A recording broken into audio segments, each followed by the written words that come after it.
আপনাদের কাছে একটা প্রশ্ন, জামাই জীবিত থেকে বিধবা কাট করণ যায়? আপনারা অনেকে কইবেন না জামাই না মরলে বউ বিধবা হইব কেমনে আর কাট করবো কেমনে, কিন্তু হ্যাঁ করণ যায়। এটা আমরা এখানে সম্ভব, এই বাংলাদেশে কিন্তু সম্ভব। বাংলাদেশের অনেক মহিলা জামাই জীবিত থেকে বিধবা কাট করে বয়ে থাকে, অথচ বিধবা মহিলা যারা অরিজিনালি আছে জামাই নেই তারা কাট করতারা না। কিন্তু আমরা যে কাইরুল আছে তার চাচাতো ভাই মকবুল, মানে তার মা, কাইরুলের চাচি, এই বিডি কিন্তু বিধবা কাট করে বয়ে রয়েছে জামাই জীবিত তৈয়াই। এখন কোন এই যে সিনেমা বড় বড় পরিচালকরা যে লাইট ক্যামেরা অ্যাকশন করে সিনেমা বানায়, কত প্রযুক্তি ব্যবহার করে, কত নায়ক নায়িকা জোগাড় করা লাগে। এই সিনেমা না বানায় যদি এই ক্যামেরা এনে মনে করেন কাইরুলটা বাইত ফিটিং করে তৈরি দিত, আবার সন্ধ্যাবেলা যদি ক্যামেরা গুছায় লয়ে যেত গা, কোনো এডিটিং লাগলো না, ডাইরেক্ট যদি আপলোড করে দিত, তারপরেও কিন্তু বিগ হয়ে গেল, মানে সিনেমা হলে এই সিনেমা কিন্তু চললো। এই পরিমাণ সিনেমা কিন্তু তারার বাইতে হয়, যেই পরিমাণ সিনেমা ডাইরেক্ট ভিডিও করে এডিটিং ছাড়াই আপলোড করুন যাবো। একটা সিনেমা বানাইতে 2-3 মাস সময় লাগে, আর কাইরুল রাবারের ক্যামেরা ফিটিং করে তোলে একদিনেই মনে করেন 5-6টা সিনেমা হয়ে যাবো 2 ঘন্টার।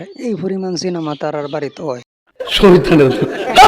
এমনকার কইতাছি কাইরুলের শাশি কি করছে, মকবুলের আম্মা একই করছে, মনে করেন বিধবা কাট করে বই রয়েছে। মানুষে যদি জিগায় কিও তোমার তো জামাই আছে, তুমি বিধবা কাট করছো কে? এটা আমার আপন জামাই না, এটা আমার চাচাতো জামাই। এরপরে বিধবা কাট করার পরে ওই দুইটা আরো ভোলাভান হয়েছে। এখন আপনারা এখন এই বাংলাদেশের কি অবস্থা? কাইরুলের শাশি মকবুলের আম্মা এরা মিললে তো সবকিছু উল্টা পাল্টা করে লাগবো। এমনিতে তো আপনারা জানেন যে কাইরুল নিজেই একটা সিনেমা। কাইরুলে তো আমার জীবন ধ্বংস করছে, তেজপাতা বানাই এলাইছে। আর হেরা মনে করেন কাইরুলের শাশি আর কাইরুলের চাচা মিললে মনে করেন আমরা এলাকার অবস্থা খারাপ করে হেলতেছে। আবার কাইরুলের চাচা আবার করে সুদের ব্যবসা, তারপরে হের শাশি আবার বিধবা কাট করে বই রয়েছে। সিনেমা তো হেরা বাড়িতে। কাইরুলের চাচা আবার ইমানদার সুদ করে। এর আগে তো আমরা কইছি ভিডিওর মধ্যে যে কাইরুলের চাচা কিরকম সুদ খায়। 5 ওয়াক্ত নামাজ পড়ে, 1 ওয়াক্ত নামাজও বাদ দেয় না, আবার তাহাজ্জুদ পড়ে, কিন্তু বেটা সুদ খাওয়া ছাড়ে না। পরে কাইরুলে জিগায় মাঝে মধ্যে, চাচা আপনি যেগুলা করুন এগুলা তো হারাম। কয় বেটা আমি তো এখন সুদ খাই না, আমি ইন্টারেস্ট খাই, হারাম হইতো করে। আমি মানুষের টিয়া দিয়ে উপকার করতেছি, তারা বিনিময়ে আমার কিছু হাদিয়া এক্সট্রা বাড়ায় দেয়, এটা সুদ হইতো করে।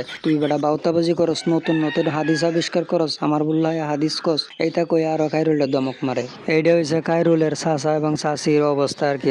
আবার কিছু কিছু বেটান পরিবারের লাগে লাইফ ইন্স্যুরেন্স করে, যে আমি মরলে 50 লাখ টিয়া পাবো, 1 কোটি টিয়া পাবো, এরকম একটা ইন্স্যুরেন্স করে কয় 20 বছর 30 বছরের লাগিয়া। এই বেটান তো জানে না, আজকে দেখবো যে ঘুমের করে মাইরে ধুয়ে দিছে, মাইরে কইবো যে মরে গেছে, যে বেলা বেডির টিয়ার বেশি দরকার পড়ে। আর এটা এমনি কইলাম আর কি, এটা তো সবাই না, কিছু কিছু মানুষ ওইটার এরকম বুঝুন না। কাইরুল রাবাই তো সিনেমা চলতেছে, যে বেডি জামাই যেতা তোয়া বিধবা কাট করিয়াল, তারা এই বেডি যদি 1 কোটি টিয়া পায় তাহলে জামাই মারিয়াল তো কতক্ষণ। আর কাইরুলের চাষি যে বিধবা কাটটা করছে কারণ আছে, কারণ এই বেটা সুদ খায়, সুদের টিয়া বেডিরে দিতে চায় না। বেডি গুলের কট্ট কিনবো, টিয়া লাগতো না, এর লাগিয়ে বেডি জামাই তোয়া, জামাই যখন কোনো কাজে লাগতেছে না, টিয়া পয়সা যখন দিতেছে না কুল কাউনের লাগিয়ে, পরে বেডি গুলের কট্ট কিনার লাগিয়ে বিধবা কাট করছে। এই বিধবা কাটের টিয়া যেটা এডিতে বেডি সারা বছর গুলের কট্ট আর জর্দা ভাতা কিনে খায়। বেডিরও তো চলতে হইব, বেডিরও তো একটা জীবন, খাইতে হইব না, না খাইলে বাঁচবো কেমনে? এখন কাইরুলের চাচা তো বুঝে না, হাদিসও যে আছে স্ত্রীর ভরণ পোষণ দিতে হইব, সব দায়িত্ব নিতে হইব না। তো বেডি গুল খাইবো, এটা তো দেওয়ান লাগবো, দিতে হইব না, তাইলে বিয়া করছে কে যদি গুলের টিয়া না দিতারে।